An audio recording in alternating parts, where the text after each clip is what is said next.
Are you going to ask me a lot of questions? I'm gonna ask you lots of questions. Perfect. I'm gonna let you do a bit of talking. Yeah, you know I like to Sounds good. talk, so Sounds good. you are the guest, the star of the show. So should probably let you talk a little bit. That works.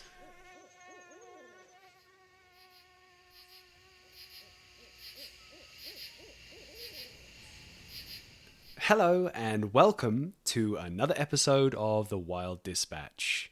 I'm Robin, and I'm back with more skills and stories from the wild. We got another good one for you today. This time with Dr. Preston Ward.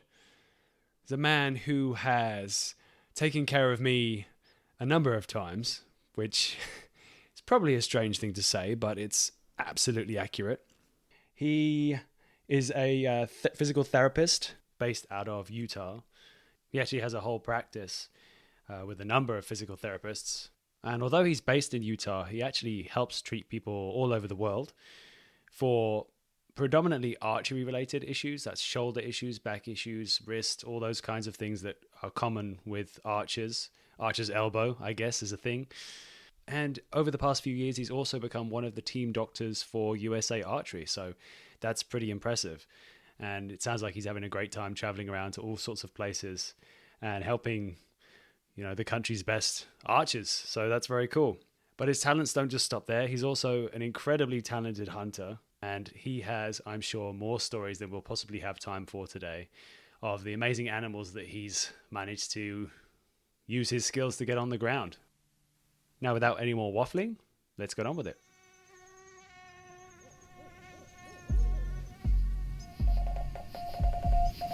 Welcome to the Wild Dispatch.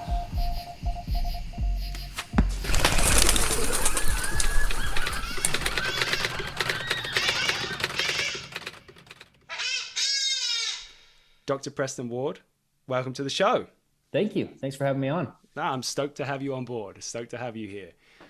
So, I guess in a quick summary, we first met. I think it was actually through your YouTube channel. I was in pain, suffering from maladies of an archery-based nature, and That sounds so terrible. Suffering, but it's true, probably. well, yeah, I guess it wasn't terminal, but you know, yeah, it's one of those things where, yeah, it can feel like a big problem if you can't shoot your bow. Yeah, That's a big deal. for So sure. it was through a bit of searching on the internet that I found you, and we had some sessions, and you gave me exercises and sorted me right out really fast, and got me back shooting loads and having a great time out in the woods.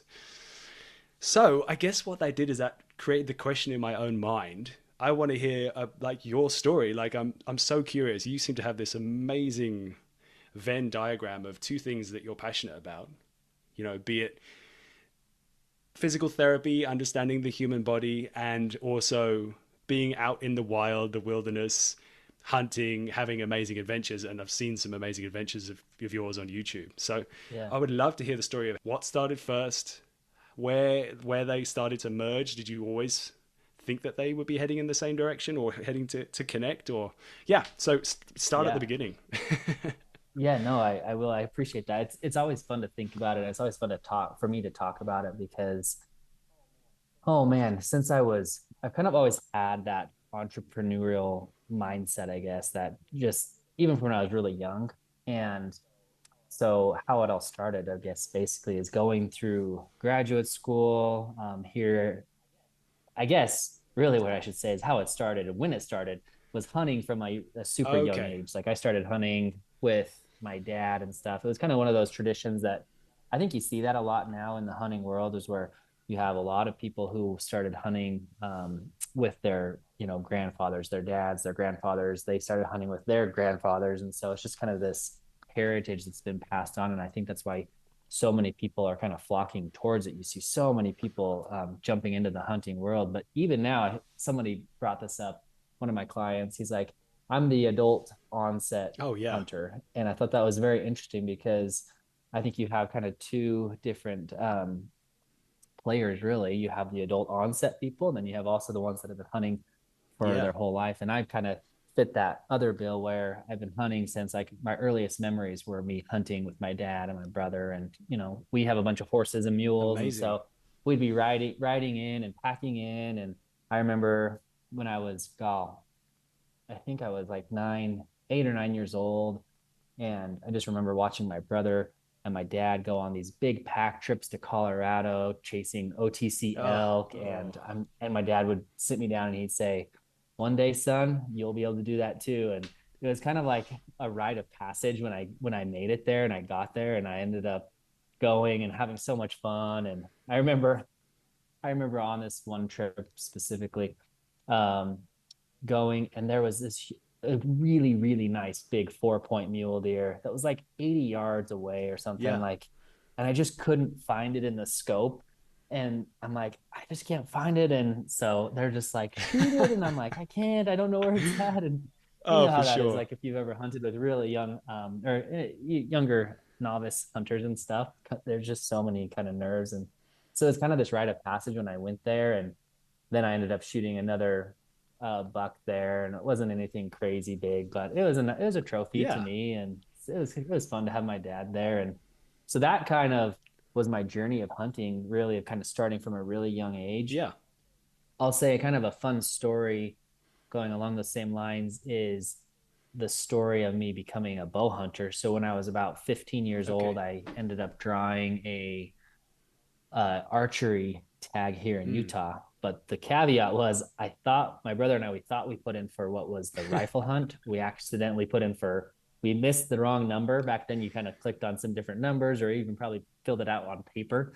And we, um, we put in for archery. And so when we drew these tags, we didn't own bows. So we went and bought bows and we went and shot all summer long. We were shooting tennis balls. We were doing the swinging the tennis ball on something and trying to shoot a moving target. And we just had so much fun. And that like was that right there, Robin, was the thing that like sparked me as being a bow hunter. And we practiced all summer. We both shot awesome Oh, bulls and really? like still the biggest bull to date. So my bull that I shot was about, well, he scored right at 350 What? inches and stuff. So just huge trophy at like 15, Oh, 16 wow. years You're old. starting at the And top. so That's amazing. I know, right?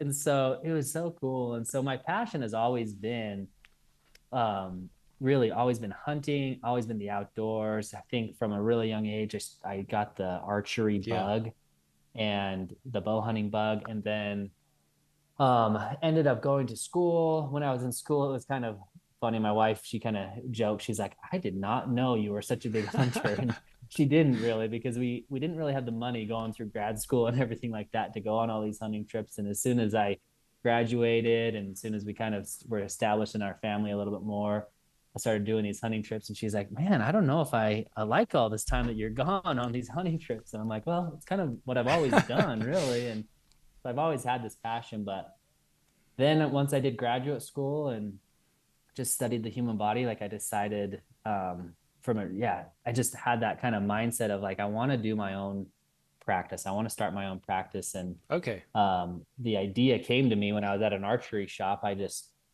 overheard some people talking about their shoulder. And they were probably in their, you know, late 40s, early 50s, and the two buddies talking of, the tags that they were excited to shoot, and the one guy complaining of his shoulder, saying, I went to the surgeon, he said that I'm probably gonna have to have surgery, and kind of talking like that terminal illness almost of like, he said that I won't be able to shoot a bow again, I won't be able to pull it back, and I'll either have to do a crossbow or I'll have to do, just not hunt or rifle hunt, but I don't know if I want to do that. And so it was kind of, for me, eye opening, sitting there listening to these two gentlemen talk about, this one guy's shoulder of, I'm never going to be able to pull a bow back again. And so even though I see a whole lot of other things besides just shoulders, obviously for bow hunters and archers, keeping our shoulders as healthy as we can is super important. And so I commented like, there's someone, there's PT that you can do for that. And then I had this kind of light bulb Mm. idea of like, hey, there should be a therapist treating patients, treating archers and bow hunters and hunters in general, I'll say, because it's such a physically demanding Yeah. sport. And you see physical therapists, a lot of basketball players have personal physical Hmm. therapists and a lot of football players. And physical therapy is in every single discipline of sporting. And so I was like, it should be in the hunting Yeah. community. And so I just kind of found that niche and I jumped in and I researched how to start a business and everything. And I did it all. And now it's going really Yeah. well. And so it's fun. We're hiring actually other Oh, amazing. therapists and like we're expanding so much. And so that's kind of how these two passions really came to fruition. So, yeah, like I have a question.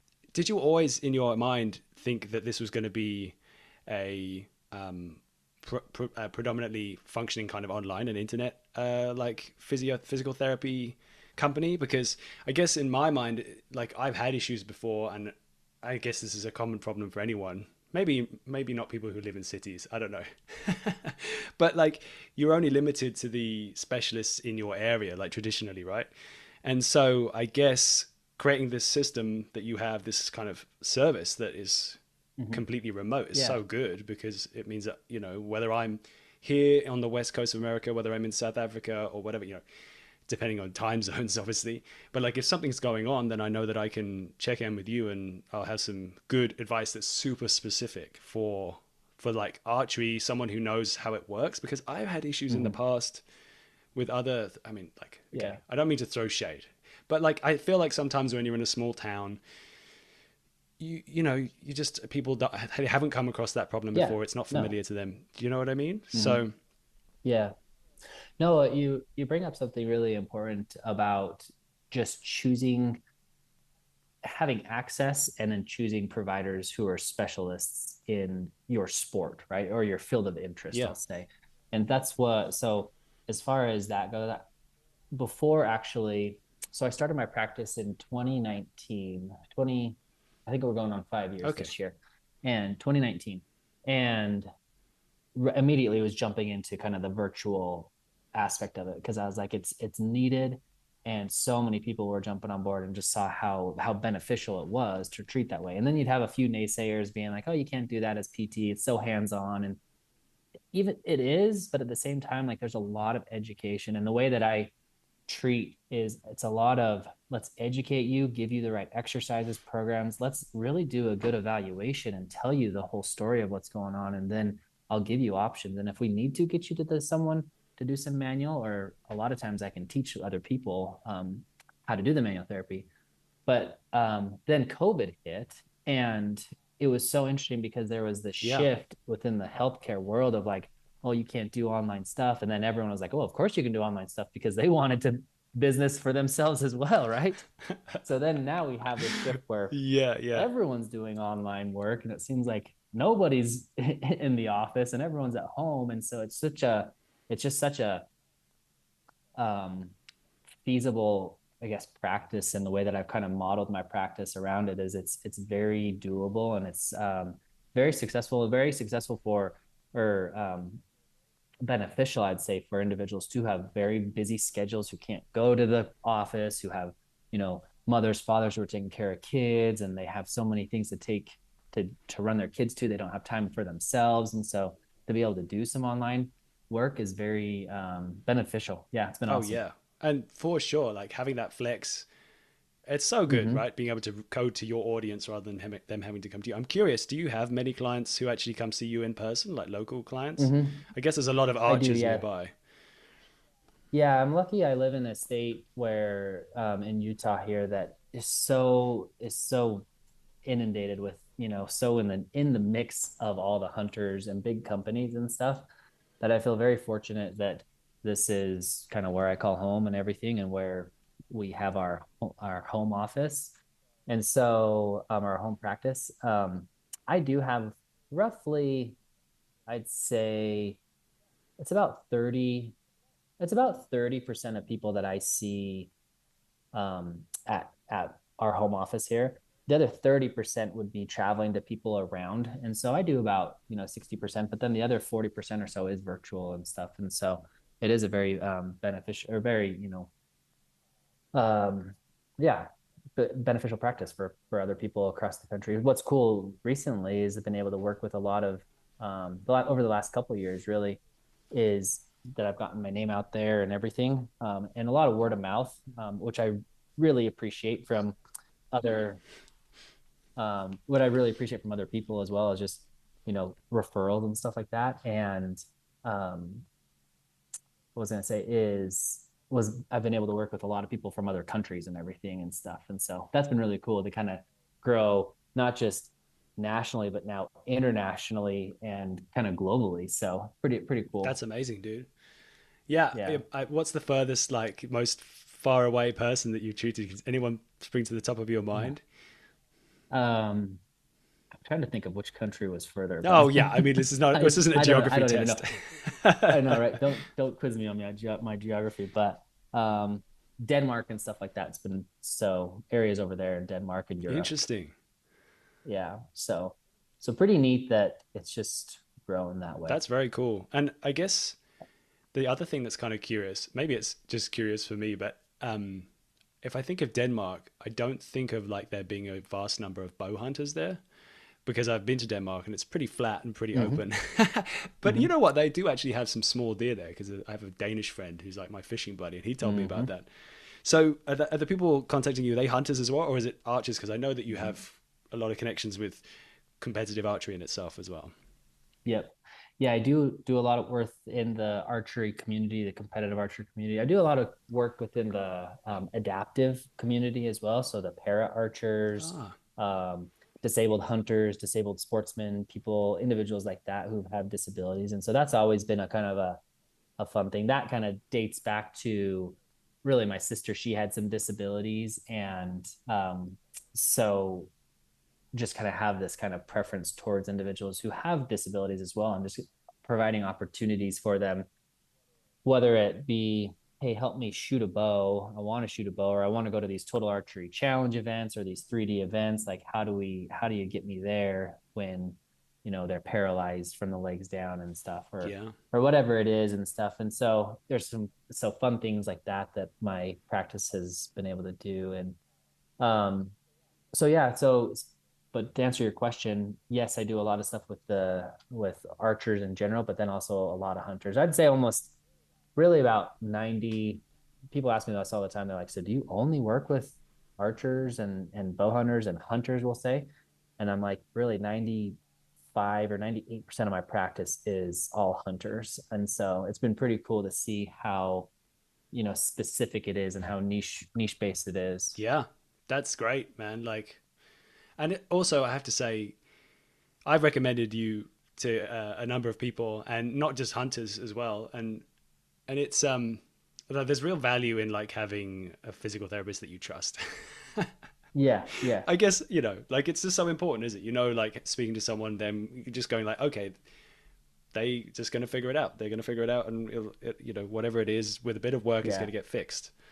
And actually, to kind of yeah. circle back to what you were saying before, something that I was just thinking about is this system. It works so well, I guess, for me personally. It must be for a lot of other people, because your business is growing, so that's great. Hmm. But obviously, it's great to have like in-person interaction and do some of that stuff, but also having someone who can make the right analysis, get me to do some funny movements with my arms and hold Yeah. weights and pull rubber bands and things, and just kind of figure out, okay, what's wrong with me? Where's my weakness? Where's my problems? And then just Yeah. prescribe me a bunch of exercises, and then me actually do them. you know, it's just a great Yeah. system, right? Like, ultimately, it's like, great, I want to know how to do this, and work on some stuff for a few weeks, or, a couple of weeks, or whatever it is, and then go from there, and usually Hmm. it's not very long before things which feel like they're forever are suddenly Hmm. Yeah. fixed, right? Yeah. I think it's always amazing. And that's, I mean, something I've always loved is like in school, the anatomy and dissecting the body and right and stuff like that of um, just the whole physiology of the body is pretty amazing that our bodies they heal they heal themselves through a lot of exercise and medicine stuff like that. So not just medicine of like taking a pharmacological agent, but medicine is like exercise is medicine and movement and stuff, and our bodies are just so adapt to healing um with a little bit of work that usually that's put into it and stuff. And so it's pretty cool to help people see that and realize that. And that's what's really fun about this population. And I'll say my practice in general is being able to work with individuals who are typically very motivated, who are very driven. A lot of hunters, especially, are driven. We see that now where so many people are training year round, really, and shooting. And I think I'm going to bring this up because this year, as I don't have a deer tag in Utah, Yeah. and but just in general, like the amount of people you see being successful is, I would argue, the success in bow hunting is increasing a lot. And I think it's from all the training and the work that people are putting in, and they're shooting their bows constantly. And so there's a lot of wear and tear on their bodies, but they're also putting in the time and stuff. And it's pretty neat to be on this part of the equation of, hey, let's make sure that you're able to do that for the rest of your life, right? Let's make sure you're able to do that for and really understand the exercises to be able to get better. So Yeah, it's super important, right? Like, yeah, for sure. And it's something which I guess you carry on shooting and you think everything's fine. No one really is like doing preventative work until they have a problem, usually, right?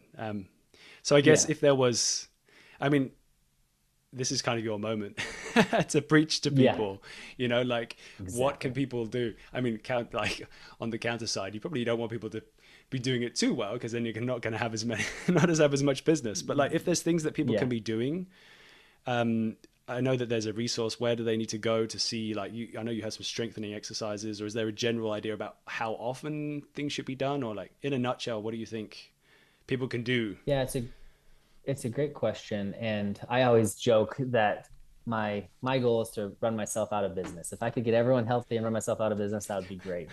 It'd be not great for me, but and it's probably not going to happen. But the fact of the matter is, like, that's my goal, is to really educate people on how they can take care of themselves and exercise and strengthen. So if conditions happen again, then they kind of have some tools. And then if it's a little different, then obviously we do evaluations and reach out to us, and we kind of set up those appointments. But to answer your question, there's a lot that can be done as far as like frequency repetitions.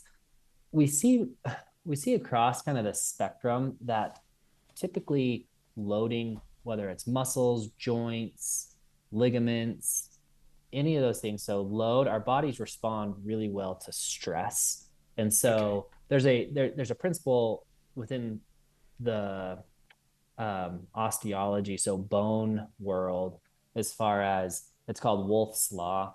And basically what it's a principle that the more stress is added to a bone, then the more um, basically bony matter is going to be laid down to support those structures.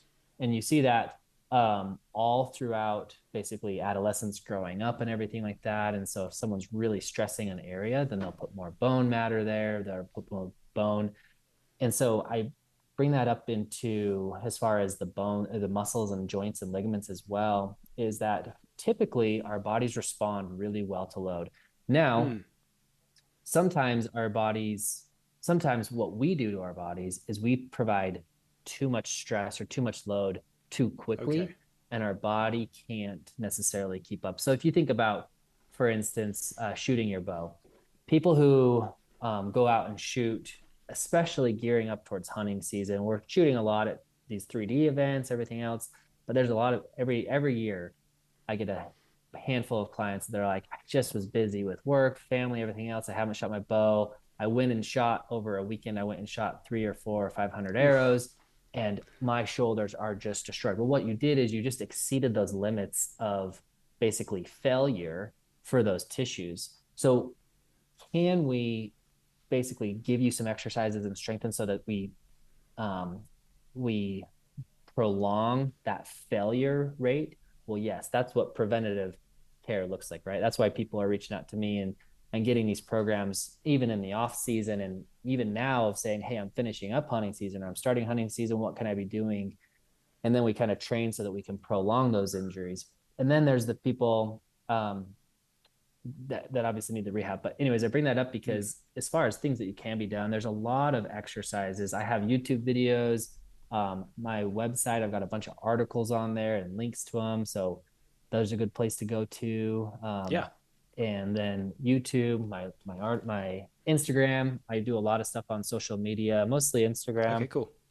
and that's a good area too. And then other than that, like if we're talking shoulders, then some simple band work. And I think band work honestly is probably, I don't know, not underemphasized. Like I emphasize it a lot because and put a lot of focus on it because it's so simple, but it just works. It's the appropriate load. It's not too much. It's not too little. And so So when anyway, you say band work, you mean it's like I think the brand is like TheraBand, right? I have some of these things, right? And they're like yeah, just like a giant rubber band, and you can get them in different uh, yeah, densities, I guess, or thicknesses, so it gives different yep. resistance. So then you've got like you're kind of pulling a bit against your own strength, a bit like it's a bit rubber bandy, right? Yeah, yeah, Yeah. yeah. So yeah, I mean, Yeah, when I say band work, sorry, when I say band work, yeah, absolutely. Those therabands, anything like that is really good. And it doesn't need to be just that. But it seems like, yeah, any of those exercise bands, I've got them, I sell them on my mhm. website, but you can pick them up anywhere also. And just anything like that where you're adding some resistance. And I typically, you kind of asked a frequency and Yeah. stuff. I like higher repetitions. So I like higher amounts of load again. So 3 sets of 15, there's going to be more load instead of versus 3 sets of 10, Okay. Yeah. right? And so I kind of prefer that higher volume At a lower in resistance. my at a lower resistance and not even so much yes at a lower resistance, but sometimes at a higher resistance. I just like higher volume of training. People respond well to higher volume of training within reason. Again, we Yes. go back to that. It's interesting what you were saying before as well about not training so much, not shooting the reps, being really busy with work, and then suddenly you're like, oh, hunting season's around the corner, and then enthusiasm kicks in, but maybe beyond sensibility, being Yeah. sensible, and suddenly you're doing like 500 shots and you ruined, and it's Well, yeah, go ahead, no, it's sorry. just interesting because I kind of like I mean, I've been hunting quite a lot lately because it's deer season in California, and Mm-hmm. the sad reality is, public land hunting for deer in California, Northern California, is that there aren't that many deer around. I did manage to get one, which Yeah, is great. I'm just hunting for another one, nice. but that means you're not shooting your bow so much. It's hard when Mm-hmm. you're, you know, not pounding the pavement, but or the nature equivalent of that, and you're not shooting that often. Yeah, It means that you're not getting your reps in. So now I'm definitely in a situation where I've really had to pull back on my number of reps. I'm still trying to keep it regular, but I'm not shooting nearly as much because I can feel, something doesn't feel quite right. mm-hmm. But I Mm-hmm. was curious. I was going to ask, like, there's got to be a point where you're feeling stuff going on, and it's hard if you're not an expert to judge what's bad and what's okay. Like what are the warning signs if you're shooting Yeah. archery, or if even I guess in a more general way you're climbing up mountains trying to get fit with a backpack on, or all those things. Like I guess you've got to judge it yourself, but is there any tips you could give for that? Yeah, that's an interesting thought. And something that I talk about is basically some literature called the soreness rules. And so basically, how sore are you after exercise, right? Or how sore are you after running or shooting or hiking or anything like that?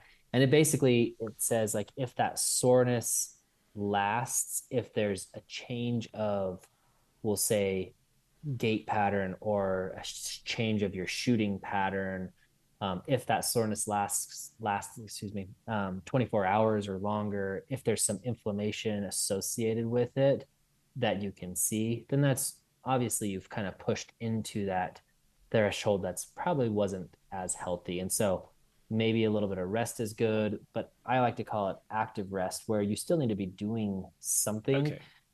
but you also need to rest. And so I hopefully that answers that question. Yeah, no, I think it does. It alludes to something which I always have as a fear, which is like, okay, I'm going to just rest. But the trouble is, by not using those muscles and resting and recovering, it's great. But you then have like fallen down the slippery slope of losing more strength, right? Yeah, I mean it's literally, so this is an interesting study actually, that they looked at individuals on bed rest, and on day one they didn't see any change, atrophy, right? Change in muscle mass, loss of muscle mass, um, or loss of muscle strength. Day two, there was noticeable Really? changes. So really within 1 to 2 days, you're losing noticeable changes. And if anyone's worked out, for any given time, you know how hard it is to gain muscle mass, to bulk up, to get stronger, but how quickly you can lose it like that. And so you bring up something that is interesting as far as shooting in the off Yeah. season, right? And excuse me, not I'm not going to say the off season, shooting in the mid Mm-hmm. season. A lot of people were all training in the off season, and then hunting season comes. We throw broadheads on, and we're just not shooting as much, and that's probably okay. But if you're not constantly shooting, even if you're not shooting, a few arrows a day or an arrow a day, you're probably losing some of that strength and that stuff that you've just worked all summer long on building up and everything and stuff. Yeah. So It's really hard though, right? When your main focus is trying to yeah, find animals, getting close to animals, and I mean, at yeah, least hunting season in California is through their wisdom is starts in I think even early July. So you are getting yeah. up at like 3:30 in the morning and going to bed at like maybe 4 in the morning and going to bed at like 11, 10:30. And so you're not getting a lot of sleep. So there comes. Yeah, I gotta come one day and hunt those blacktail. Oh, That looks so yeah, much dude, you fun. have to come, like, for sure. There's an area that I've Yeah, finally, I mean, I'm pretty new to hunting. This is only 4 or 5 years now, but I found an area where there are some, and that's where I got the one this year. And yeah, nice. yeah, it's great. When you know where they are, it's great. But otherwise, it's a lot Yeah, of taking your weapons for a walk. it is, and I think I say this. Yeah, I say this a lot that I think what builds obviously success is just a lot of consistency. Consistently being in the field, you're going to be a little bit more successful. Consistently shooting those things, you're just going to increase your skills, Yeah, right? So consistency is a huge part of success. yeah. But I think also what comes to my mind is like when I first was in the archery journey, right? Everyone kind of goes through that phase of like just learning what the animals are doing, learning a little bit of everything, learning about yourself, shots you should make, shots you shouldn't make. I learned that situation last year as well. So you're always constantly learning and perfecting it. And I don't think I think Cam Hanes says something like this that you'll never perfect becoming a bow hunter, and I think that's probably true. Right? We're targeting an animal that is thinking and has its own mind, and it's whether they think a lot, they're pretty dang smart and they can elude a lot of predators and stuff, and even us. And so they're constantly thinking. So I don't know if we'll ever perfect it, but um, I think just being confident in yourself and your skills, that also seems to bring success. I always say, I'm like, I don't know what animal I'm going to shoot Hmm. this year, but I'm going to shoot something with my bow. And I even like elk hunting and stuff. I'm like, I don't know when it is going to be, but I know that I'm going to shoot something this year. I know I'm going to get an opportunity. And sometimes it's only one or two opportunities that we get here in California, here in Utah. I mean, you may only have one tag and you may only have, right? We only get one deer tag in Okay. Utah. If you're lucky, it's about Oh, every other wow, year really? now. And so we don't even get general deer tags. And so you may only get one opportunity at a deer on any given season, or every other year, every 3 or 4 years even. And so capitalizing on those moments is super important. But No, anyways, it's true. It's absolutely true. And I think it's interesting the interconnection, right? Like, I guess through being new to hunting and there's being, as you described at the beginning of this conversation, you know, there's a lot of people who are coming into hunting and they don't have family and they don't have like that guiding hand mm-hmm. teaching them the stuff. So coming into this thing new quite a few years ago and just having to figure all that stuff out, like it's pretty overwhelming. There's a lot of elements that you're like, I don't know, is this wind doesn't seem perfect, but is it okay? What about thermals? What about everything Yeah, else? And so there's a lot of things that are out of your control. So it kind of speaks to me. What you were saying is, if there's something that I can control, is like shooting a lot, being proficient with my bow, knowing that if I shoot, the arrow is going to go where I want it to go, pretty much. you know, Yep. and putting the work in that way. And I think by feeling physically prepared, that's got to help the mental side of things, right? Like if you want, they've got to go Yeah, in a balance, I think. they are hand in hand, and you'll hear that a lot within archery, especially like when if we start talking about the competitive side of archery. So I work with the USA Archery team. I travel with them, and I'll go to some different areas. I was just in Paris with them for their Um, World Cup on the Olympic stage, Amazing. which was pretty Oh, so cool. cool. It was actually it was amazing, and so it's really cool to kind of build that relationship with those archers who are just shooting their. I mean, they shoot their bow. They're so dedicated to their sport. And their passion of shooting really, and they're just so good that they're consistent, though they're very consistent at shooting, and they will go a day without shooting, and then they're like, yeah, no, I don't even know if any of them go a day without shooting. They just are constantly shooting, and they're shooting a Yeah. lot too. Like when you and I talk about shooting a lot, it's like 30, 40, 50, 60 arrows maybe, but they're shooting like hundreds of arrows twice a day Really? even. So right, so they'll shoot 120 or 150 in the morning, then they'll shoot 150 at night and stuff, and it's just they're shooting a lot, so they're very good. Wow. But I bring this up because working with a lot of the psychologists and kind of having that um, doing a lot of schooling and education on sports psychology and everything, a lot of archery is very psychological. But I think I argue, and just like you brought up, that if you're not confident in yourself, like if you're not physically fit, then your confidence in your sport's going to go down. And so yes, psychologically, but there's also like being physically fit and being strong and not having any injuries and not worrying if you're hiking, not worrying about your knee pain that's giving you fits all summer long if you've got it fixed, right? Or your shoulder pain if you've been shooting and you draw back and you're like, oh, man, it kind of Hmm. tweaky. um if you're not worrying about those, then absolutely your confidence is going to skyrocket, right? And then you're just going to be even that much more prepared when you face that one opportunity of drawing your bow back on an animal, and you'll be able to capitalize even better. So I think everyone says archery is 100%, or it's a more of a mental game than physical. And yeah, it probably is a lot more mental, but I think at the same time, you can't negate the physicality of archery and how important they are and how hand in hand they go, Yeah. really. Yeah, I believe it. I believe it for sure. Absolutely. So I I've got like a question that I've been wondering for a while. This is Oh, I don't know, it's maybe a silly thing, but like um I was always thinking, doing exercises and stuff, like I'm usually pretty disciplined, but what I usually do is I just like put a podcast on or something, and it just keeps me occupied while kind of getting the grunt work done.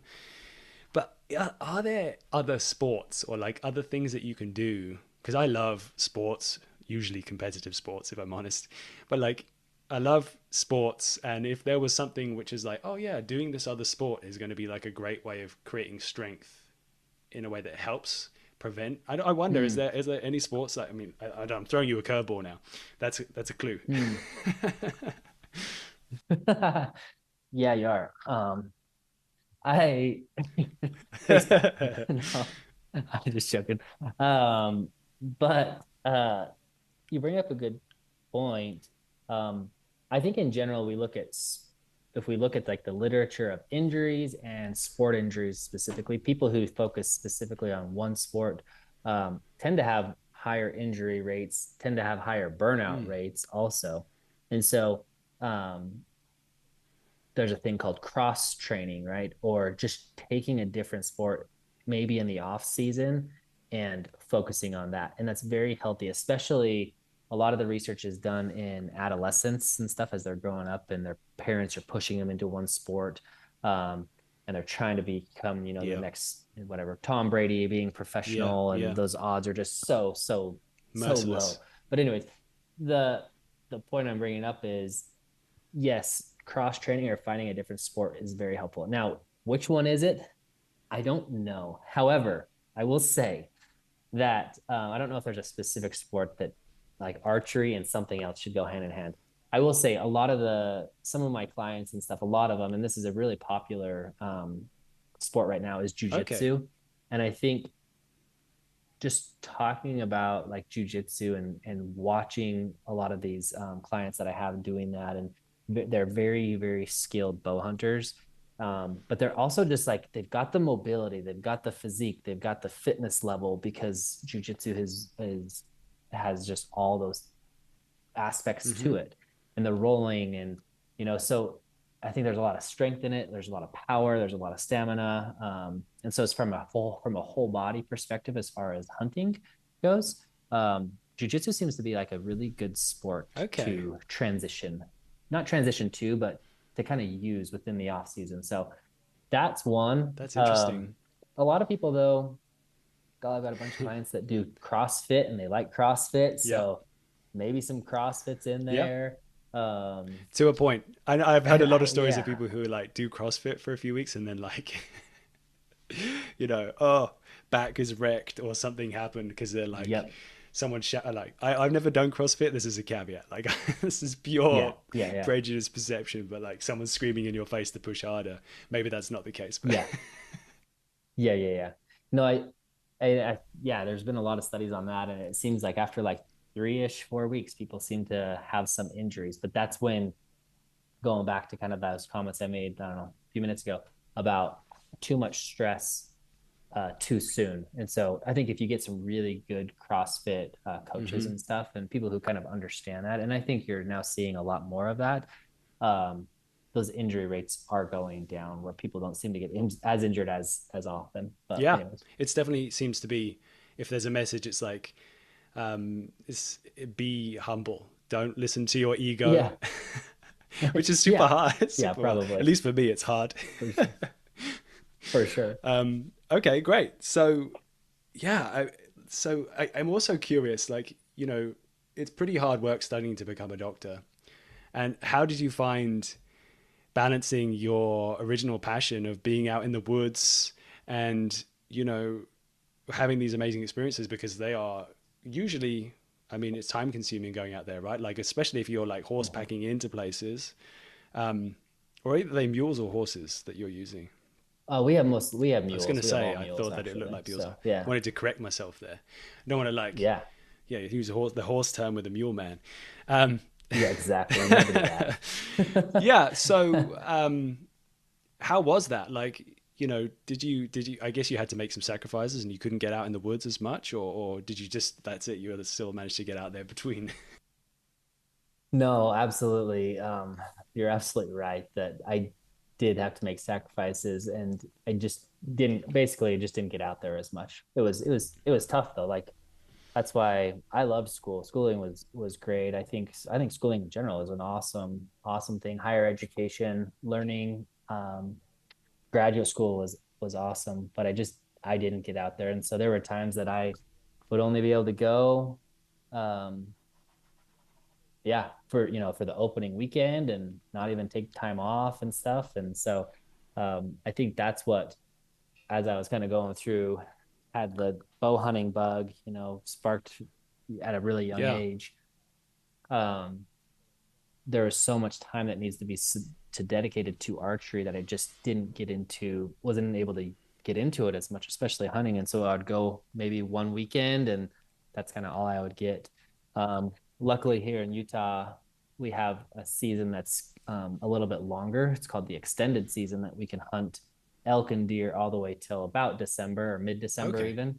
And so you can get out maybe a couple more times, but yeah, there just wasn't. And so I at that time I did a lot of waterfowl hunting where I could go for a morning and stuff like that, or upland hunting and stuff like that, where you could go for a couple hours and be home, and back to studying and stuff. So yeah, there was a lot of sacrifices, and now I was telling someone else recently, who is kind of in the my nephew Okay. actually. He's I think 19 years old, in college, but he took a semester off. And I think he actually has taken 2 semesters off. And I'm like, man, don't get in that habit of taking things off. And he's like, I want to hunt. And I'm like, I know you want to hunt. I wanted to hunt. Everyone wants to hunt. It's the fun thing to do, but you got to also think of long term. And if you can just devote that time into some education and just create such a better life for yourself. Yeah. Anyways, life's hard. Life's really hard. It's not all peaches and for me either, but it's difficult. But it's I mean life's hard, and I think why make it harder? Like So, anyways, I'm encouraging him to school for that reason. Yeah. But No, it does make sense, and it's hard in the moment, isn't it? Because I remember, I think I went through this very same thing when I was younger, wanting to take time off and whatever hobbies or things I'm interested in. So, but yeah, mm-hmm. putting the work in does then allow you some flexibility, and you've had some amazing opportunities after setting up your practice and putting, I'm sure, a lot of work in, and you've been able to do some amazing hunts. So maybe can you tell me a little bit about some of those? Like, I know, well, you showed me over your shoulder a moment before, like an enormous buffalo head. Yeah, Yeah, I mean, so yeah, that's a cool YouTube video, by the way, and that's on my YouTube channel. okay, But great. yeah, I think what was funny about that hunt is I I drew the sportsman's tag here in Utah, which is, to put in perspective, they only give one out in the state. So I won one of like Wow. probably, I don't know, 50,000 people who probably put in for this Wow. specific hunt. So odds were crazy.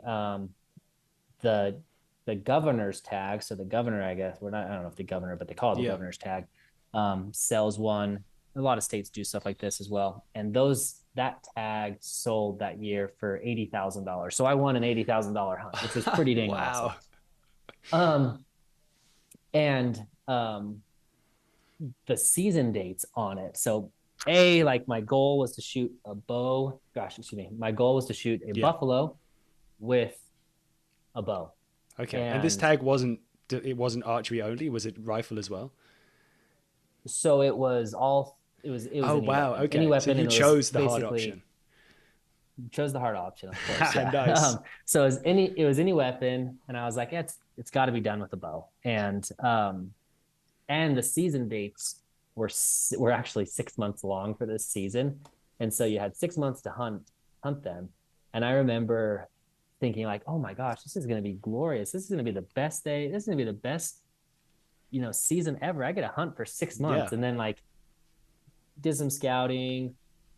Then I like was out there for 5 6 days, and then was out there again, and I'm like, man, I got to get back at work. Like, I don't have time to spend 6 months. And maybe other people who are professional hunters have that luxury. And one day, hopefully, I have that Yeah. luxury where I can do that. But um, for me, it was like, I got to get back and work. And so I ended up shooting an ice bowl. It was really cool. It was super exciting. I was proud because what I wanted was to kill a nice bull with my bow, and just like when you have that much pressure, kind of a stressful Yeah. hunt, really. It was probably one of the most stressful hunts that I've been on because everyone had their ideas of how they wanted it to happen, and which was kind of interesting. But anyways, Sorry, could you explain that more? Everyone had their idea about how they wanted it to be. That sounds like there's a story right. in that. Well, just asking so many people like, oh man, you drew that tag. You're so lucky. You should hunt at this time of Okay. year. So you should hunt early because if you hunt early, then you'll be able to get them before they get the pressure. And then the next person, the next day is like, do not hunt them early because I had this experience that all the meat was spoiled. And then the next person the next day is like, oh, you can't do it with a bow. Like there's no way you can get close enough. Heard And that then before. still like you had so many people, and I'm like, oh my gosh. And so I was maybe call me not stubborn. I just, I'm a passionate bow hunter. Like that's what I consider myself, is I'm a bow hunter. And so even, yeah, just, I see animals and I'm like, I watch a lot of, obviously we watch a lot of YouTube videos and stuff. And it's interesting because even watching, like, I just don't have the same, um, I don't know, just a different experience when I'm watching a YouTube video where something gets shot with a Oh, rifle. yeah. I'm always just like, I was like, yeah, that was cool, but I usually just don't watch them. But like the pursuit of watching a bow hunter. So like for instance, um, South Cox Stalker Stick Bows. I don't know if you've watched any of his No, I haven't. shows, No. like YouTube stuff. There's a million of them that shoot stuff with recurves and everything else like that. But just really, really good videos. And it's more like, I think as bow hunters, it's the passion that we have for the game as far as like the technicality of getting into that red Yeah. zone. I think is what it's kind of labeled as is that red zone is those animals are on just such high alert that's what's so fun about it. And so, anyways, I not that I shot a cow elk last year with my rifle, and but the same thing kind of happened. I was going up towards it, and I'm like, we can get closer, we can get closer, we can get closer.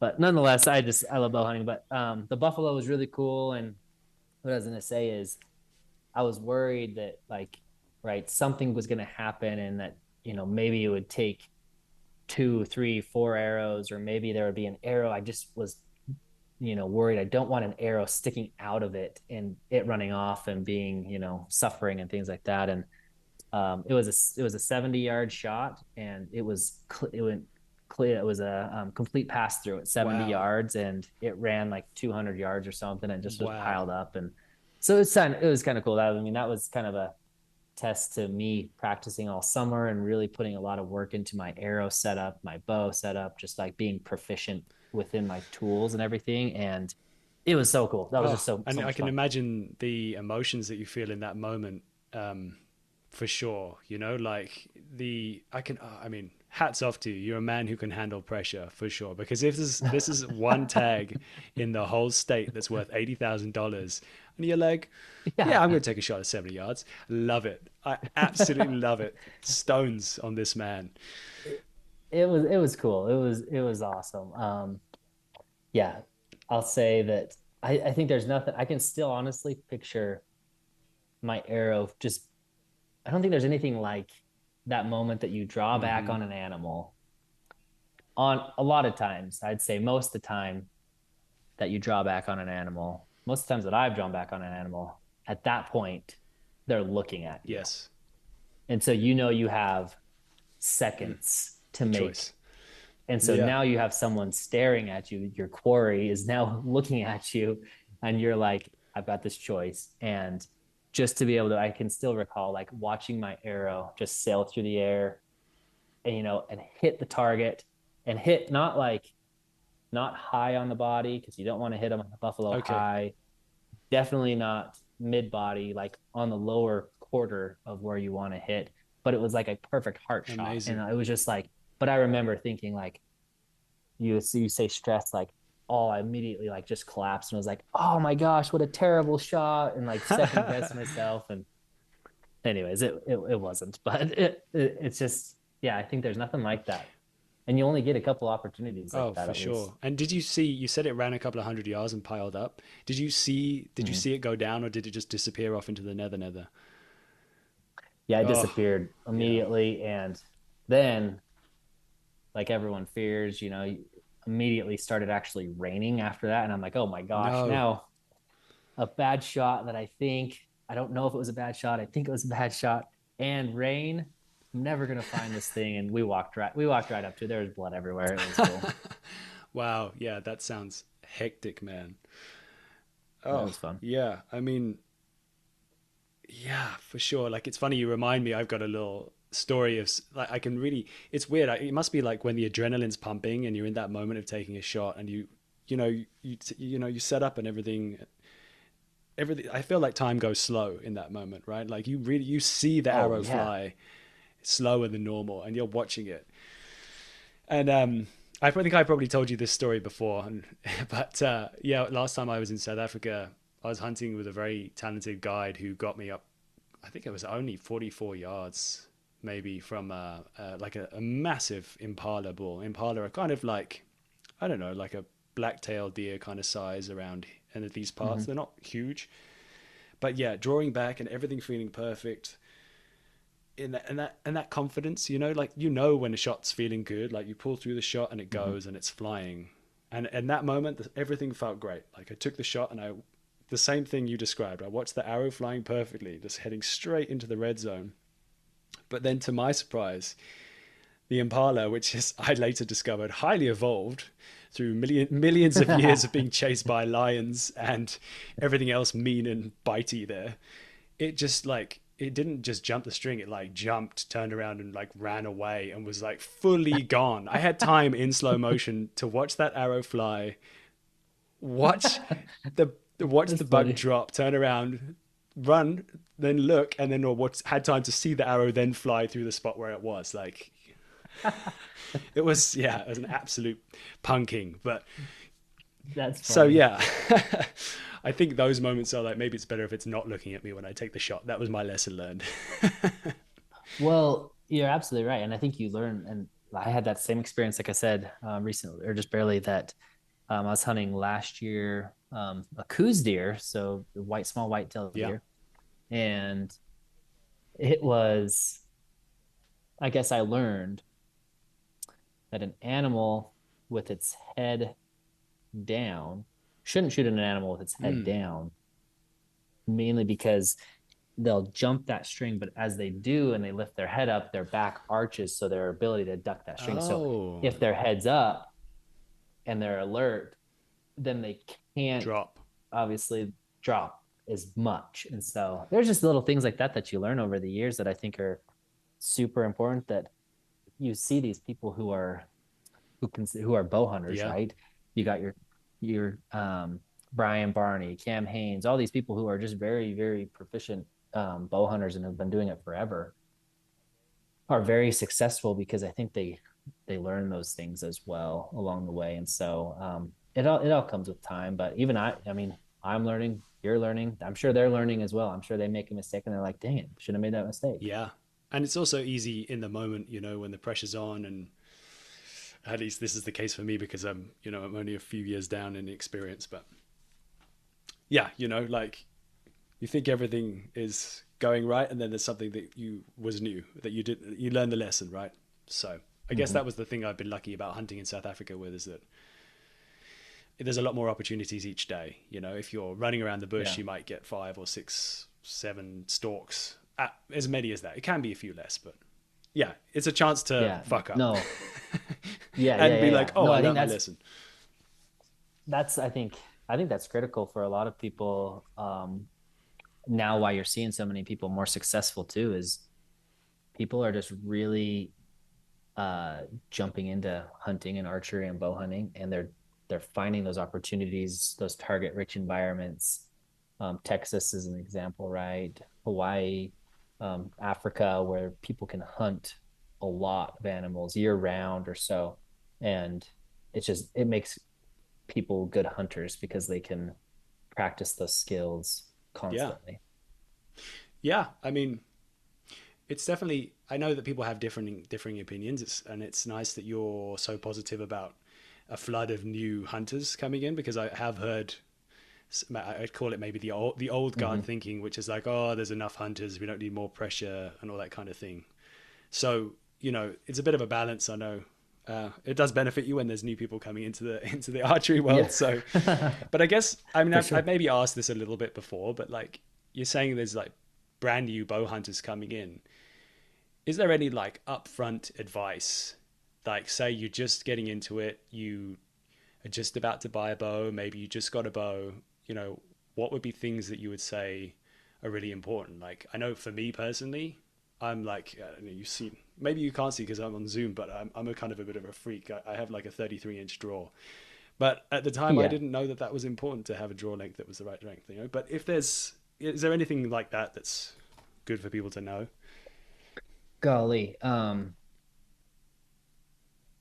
I think speaking to that, as far as just like getting getting your equipment set up to you, right? Yeah. As much as that may sound obvious, I think oftentimes it doesn't happen, or people find, they get into archery and they're like, hey, I want to buy a bow. So they go on to the classifieds Yeah. list, we'll Yeah. say.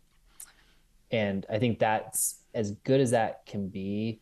Like, it also, if you don't buy the bow that fits you, then your ability to be accurate is going to decrease. Now, I will say, with the caveat to that, there is, when I got my first bow, I went to a shop Okay. and they set me up, and I guarantee, I know I had no anchor. I anchored back here. I guarantee they set me up to like a 30 No inch way. drop. and my draw is So when you say 28. that, like you have Um, no anchor, what? So your normally your hand should be placed on your face with like a connection point, right? But you're saying it yeah. was like a few inches behind your I, head. I was a few inches behind my head, and the only thing I anchored on was the note was maybe my nose on my string, Okay. and so anyways, I ended up shooting an awesome bull, and so it's kind of funny because I bring this up a lot with people, and of like, you know, as much as we geek out and tinker with everything, maybe at the same time we don't always need to do that now, but I think we do. I think we're just better now. We have so much more information and knowledge now, and so absolutely my advice would be, a, make sure your equipment is set up to you. Also, when I shot my Yeah. bull, I didn't own a rangefinder, and so I could actually, the 2 weekends before, I shot over the back of a Oh bull wow. that I thought was 30 yards. He was probably 20. The next week I called another bull in. He was probably at 20. I shot 30 yards, shot over his back.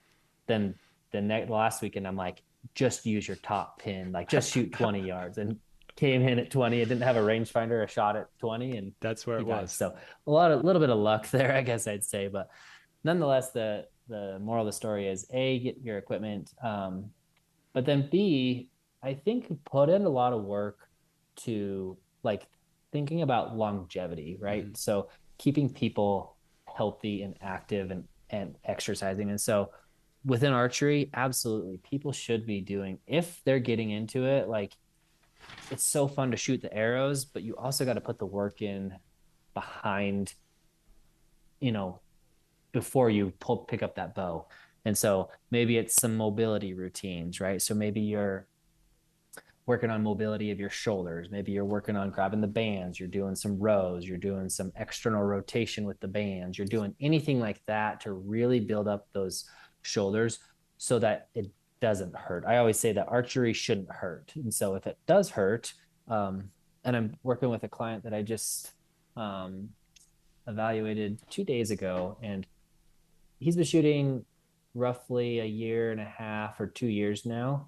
And for the last year and a half, for the last maybe we'll say year, he's been dealing with this kind of shoulder pain. And so I was like, hey, send me some videos of you shooting. I want to see what you're doing. And immediately I was like, oh, this is the reason why right here. I can see exactly what's going What was on. wrong? And so what was wrong was mostly during his shooting form. And Okay. so, for instance, he would have a fully stretched out arm, straight arm, and then with his string arm, he's reaching way far over, and so he's getting a lot of anterior shoulder pain. And then that happens so many times where people, they shoot, and so they're aiming the arrow at the Yeah. target. They reach way across their body and they pull back with just their Hmm. shoulder, and they cause a lot of anterior shoulder pain. And so the ways that we kind of address that, A, form, B, right, the equipment, and then C, also just making sure that your body is strong enough. And so I know there's a handful of people that shoot like that, and that's fine, but they've also built up the ability to do that over years and years and years. And so what's ideal is shooting with good posture, good form, learning how to draw, everything else, which there's a lot of information on that, but also just making sure that your muscles and your joints and everything are healthy. And so by doing that, make sure you're doing your exercises and stuff Yeah. first. No, it makes complete sense. And that exact problem was one of the few things that I had as an issue too. Like Yeah. overextending that shoulder, or I don't know if it's overextending. And forgive me, forgive me, doctor. Yeah, no, no, yeah, you're I'm good. using the wrong term. We worked on this. No, I'm just joking. But yeah, that overreaching with the bow arm, the string arm, and pulling all the way back, it just really puts so much strain on the shoulder. And yeah, yeah, that It does, yeah. adjusting my technique now, it's so much better, and it's like putting it more in my both shoulders, and yeah, yeah. Yeah. So great, and I think there is a video for that too, right? Like it shows Yeah. the proper way. You've got a video Yep. about how to draw a bow Yeah, I properly. do have that. Yeah, I do have that on YouTube. So yeah, I've got a lot of resources there. And I always encourage people, like, again, if they're having shoulder pain, to reach out to me. If they're just trying to, build up the muscles, strength, things like that in the off season, like I said, I always say, like, even during the season, it's super important to be doing stuff. And so just reach out to me, and love to, walk through things with you for Yeah. sure. Fantastic. Well, I mean, is there anything which like you have a burning desire that I'm like, oh dang, you didn't ask me about that, like, is there anything? I was like, there's this hunt that I did that I'm just dying to tell people about that I know that you were actually just hunting elk recently, right? I saw like very Yeah. jealously, I was watching a video of you on mules. But is there, I Yeah. mean, is there anything else that you want to cover with this little chat of ours? What was I gonna say? I think I was thinking of something, but no, I think honestly, just the hunting world, the hunting community, the sport itself of hunting is just it's awesome to see it growing.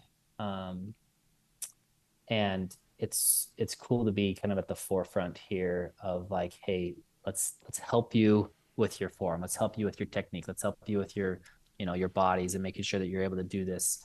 I kind of always say it, I've kind of said it here a few times, that the most important thing I think is people who invest in themselves, right? We invest so much work, so much time and money and work into our gear, into everything else, scouting animals, learning their behavior. But at the end of the day, like if you're not fully there, if you're not fully up to speed, healthy and everything, then you're not going to be able to enjoy those opportunities. And so I always just kind of encourage people to, take the time to invest in themselves, invest, you know, the time, the energy, the money, everything else, just to kind of invest and make sure that they're staying healthy. But yeah, archery is awesome. Bow hunting's cool. It's the best. Yeah, for sure, man. It's so true. Like and if anything, the last, I don't know, 5 years have taught me. I was racing bikes a lot in the past, and I ended up injuring myself. And I don't know. I think maybe it's like a young man's thing. I don't know. Maybe it was just me, but like Yeah.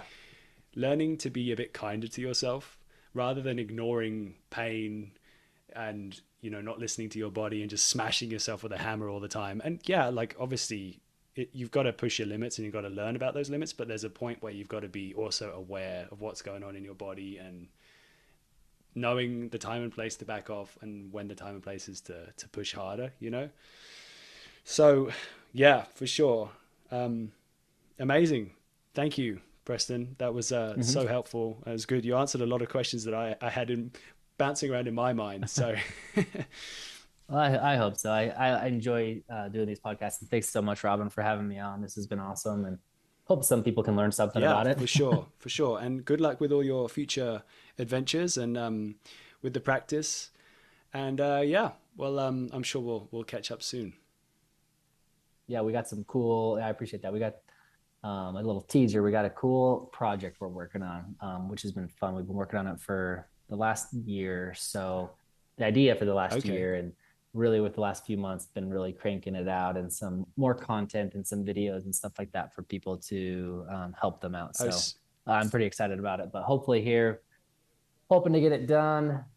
Oh, I don't know if it'll ever be done, but we're going to add to it. But hoping to get this kind of product out here really kind of by the end or the beginning of this next year. okay. So Amazing. springtime. Maybe So if it does come yeah, out and you can unveil, we could put a little note, add it to the show notes, a little post yeah, like later on. So yeah, there'll obviously be information, links yep, to all of your places to yep. find you, learn your kind of methods and techniques. So Mm-hmm. yeah, check the Cool. check the show notes. Okay, amazing. Thank you, Preston, and yeah, Thanks, Robin. I'll speak to you soon. Well, that just about wraps it up for another week of the Wild Dispatch. Thanks again to Dr. Preston Ward for all of his helpful information and tidbits and stories.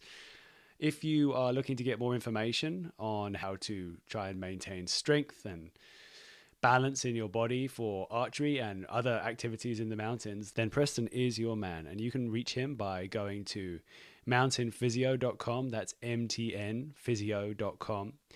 And it's the same name actually for all of his social channels. So you'll find that name at all the places where you'd like to get your tasty social tidbits. If you found that episode interesting, then by all means, do not let me get in the way of you tapping the like button, subscribing to the show, and yeah, just sending me a message and letting me know what you thought. If you've got other ideas about what you think would be useful information, if you're heading off into the wild, or if you know anyone who has some great stories and skills that you think deserve to be out in the world, then by all means get in touch. Thanks again for listening, and until next time.